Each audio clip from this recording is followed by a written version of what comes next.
டேக்குன்னு ஒன்று சொல்லுவாங்க. Audio file எல்லாருக்குமே தெரிஞ்சிருக்கும். இது ஒரு ரூ. 4000 ரூ. 5000 அது. இத போட்டு நீங்க கேட்டீங்கன்னா, அவரோட எல்லா இன்ஸ்ட்ருமெண்ட்டும் உங்களுக்கு ஒவ்வொன்னா தனித்தனியா கேட்கும். நார்மல் ஹெட்ஃபோன்ல கேட்கும்போது எப்போதும் கேட்கிற பாட்ட இதில கேட்டு பார்த்தீங்கன்னா, என்ன சைடுல ஏதோ ட்ரம் ஒண்ணு எக்ஸ்ட்ரா ஓடிட்டு இருக்கு. அப்ப இவ்வளோ வருஷமா நான் ட்ரம்ம கொடுங்க. இளையராஜாவ ஒரு பென் டிரைவ்ல அடைச்சு எடுத்துட்டு வந்திருக்கிற மாரி இருக்கு.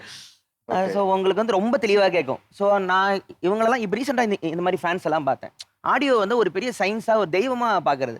தல நீ இது அதாவது ரூ. 4,00,000 அதுக்கெல்லாம் இங்க ஹெட்ஃபோன் இருக்கு. ரூ. 5,00,000 10,00,000 ஹெட்ஃபோன்லாம் போட்டு பார்க்குறேன்.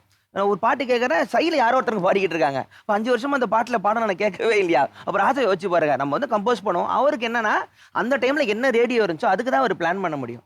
நான் அடிக்கடி யோசிப்பேன். அவர் இந்த டைம்ல இருந்தே ஆரம்பிச்சிருந்தாருன்னா, இப்போ நம்ம ரசிக்கிற பாட்டெல்லாம் ஒரு ஃபுல் இப்போ இருக்கிற மிடி மிக்ஸ் எல்லாம் போட்டு இருந்துச்சா எப்படி கேட்கணும்னு ரொம்ப ஆசையா இருக்கும். அது இப்ப நம்மளால பண்ண முடியாது. அவர்ட்ட தான் ஃபுல் மாஸ்டர் டேப்பும் இருக்கு.